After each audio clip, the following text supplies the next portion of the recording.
It is February 11th, and I'm feeling better. Those of you that were giving me well wishes yesterday, I was sick Sunday and Monday. I took the day off from trading yesterday, and I got a lot of you that on my video yesterday about the trading tips for part-time traders.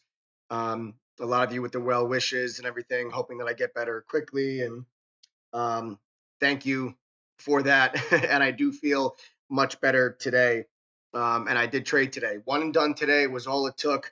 Real nice trade on Roku. I still have a piece of this position that I might actually be exiting while we are actually making this video. So that'll be fun. If we break down here below initial morning highs on Roku, I will exit the last piece of my position. But right now I've got 25% of the position long still. In this video, we're going to talk about how to trade channel breakouts. Okay, channel breakouts, how to trade channel breakouts. And there was a beautiful, beautiful one in Roku today, guys. And I'll take you guys out to the daily chart first. Like I said, one and done for me today, just one trade. It was Roku, and it was a big one. And let's go to the daily chart to kind of, let me delete this, and we'll kind of draw this out for you. So talking about trading channel breakouts, first of all, what's a channel?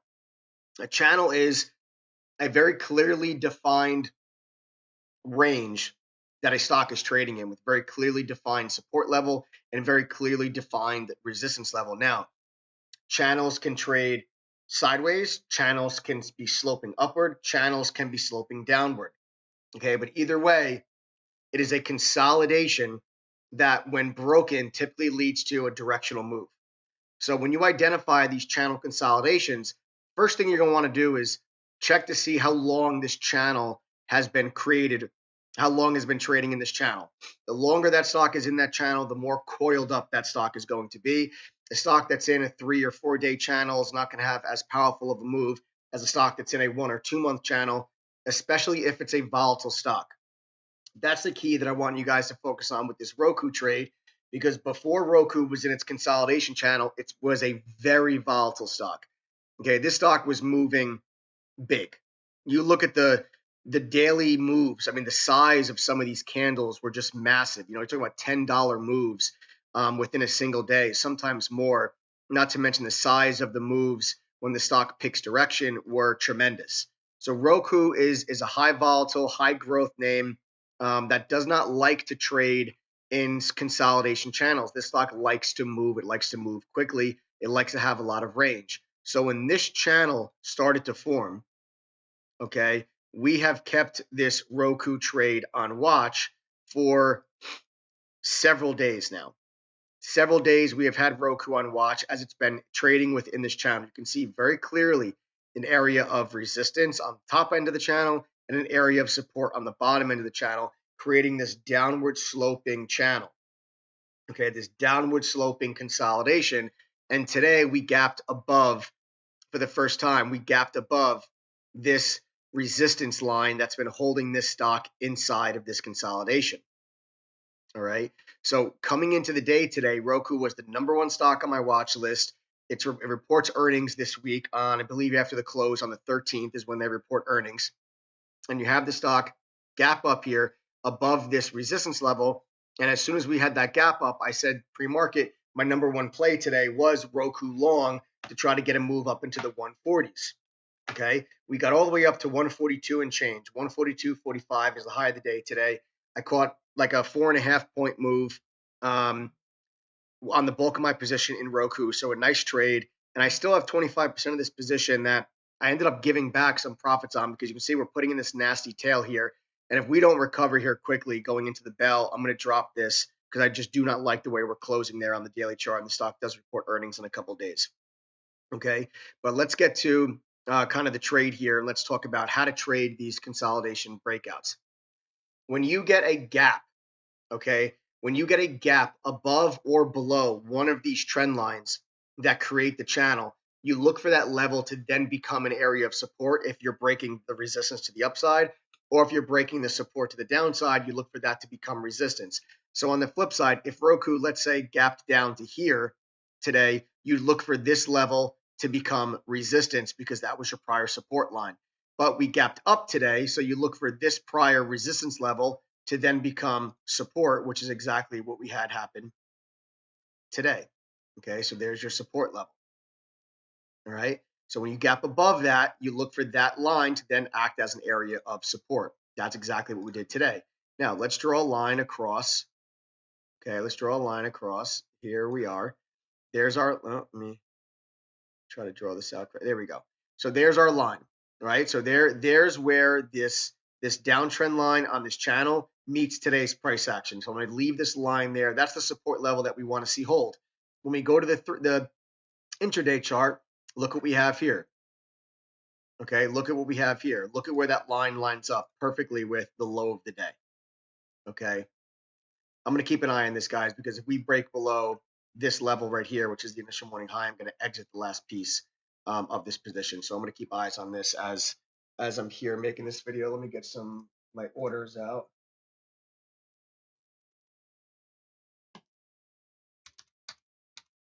Sorry, guys, bear with me. You know what, guys? I might be exiting there. Yeah, I'm going to exit this thing right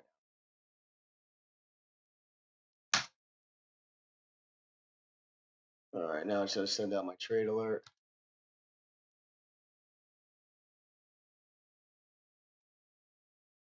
Bear with me 1 second, guys.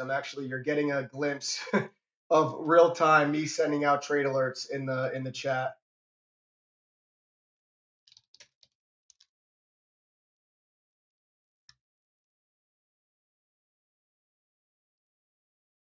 All right.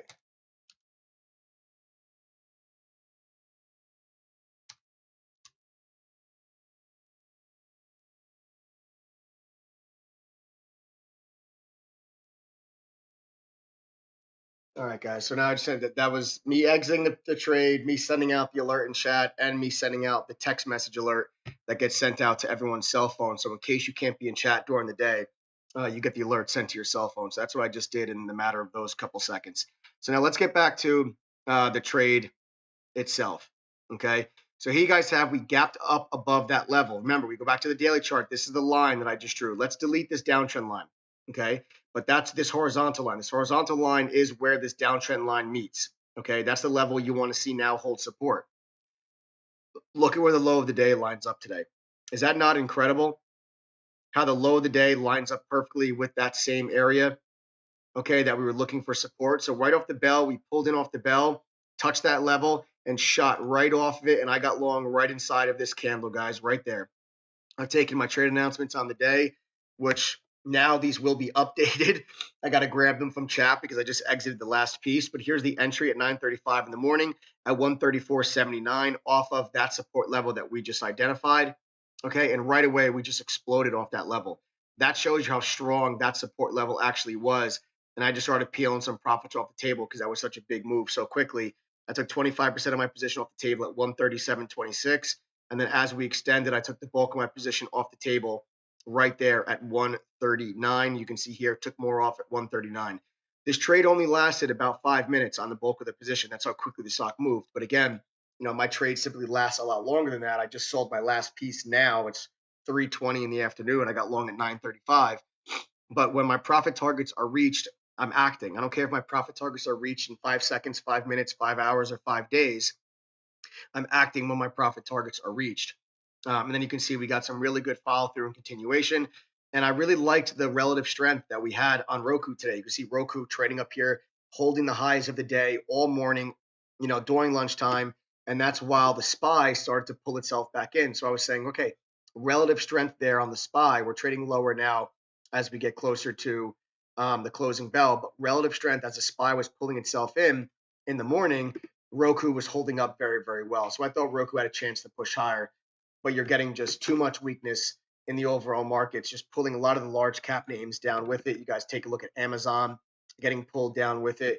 Facebook is already red on the day because of some negative news, a downgrade actually. You can see Apple new lows of the day. So the overall market, the SPY fading the gap and making new lows in power hour was just too much weakness for these large caps to withstand. So you saw relative strength in Amazon in the morning. You saw relative strength in ROKU. in the morning. Roku's still green on the day, while everything else is kind of going red. Like I said, Amazon is almost red, Apple's already red, SPY's almost red. But you can see all the large caps are getting pulled down with it. So kind of messed up my trade a little bit. I thought we had a chance to get up into this region going into the close, and that would have been my final take profit. Don't forget, Roku does have earnings coming up. Roku does have earnings coming up, guys, on the 13th. And then my final take profit, as you guys just saw firsthand right there at 135.50. All right, so there's the entry. Take one, take two, take three. I really, I left some money on the table. I should have maybe took my last piece up there. So could have been a bigger day, but still, this was a nice trade. A couple thousand shares on the entry, and then pulled out, about $4.50 from 134 and change up to 139 on the bulk of my position. So I'm walking away with a pretty nice day. Just one and done was all it took today, and it's all goes back to trading those range breakouts, guys. Those channel breakouts. When you see a channel like that, especially on a stock that is as volatile as Roku has been, it can't stay within this channel, okay, for forever. Eventually, once that channel breaks, you look at that channel, that price action to be the stock kind of coiling up, and once it breaks out, okay, it's going to push in either direction, whatever direction that the stock ends up breaking above or below that channel. Another stock that's starting to consolidate, okay, is Tesla. Okay, you talk about a stock that's volatile. I mean, Tesla is as volatile as it gets, and you can see that you're seeing this little consolidation kind of going on here in Tesla for the last couple of days now. This Tesla has traded in a very small range relative to the volatility that the stock has been trading over the last several weeks. Watch for a range breakout on Tesla. I think once Tesla makes a decision, I think you're going to get another like 100 to 150 point move in the direction. Now, my based on the price action today and yesterday, I'd say I'm leaning towards the stock, continuing lower. But short squeezes are tricky things. I would not be the least bit surprised if Tesla tried to get back up to test 850, 860 before it ends up rolling over. I would not be the least bit surprised because short squeezes are always tricky. All right. So that's it, guys. That was it. One trade for me today. It feels good to be back. I missed you guys yesterday. I missed trading. So it felt good to come back today. I'm still not 100%, but my fever is down, and I felt like we were gapping up to all-time highs today. I wanted to come in and participate in the markets because I really liked this Roku setup, and we took advantage of it, capitalized on it. I could have made more on it had I took my last profit off up near highs. I dealt with that pullback on the last piece, so I definitely left some money on the table. But like I said, $4.50 on the bulk of my position, had a couple thousand shares going into it. So pretty happy on the day. All right. Take care, guys. I'll see you in chat tomorrow. Later.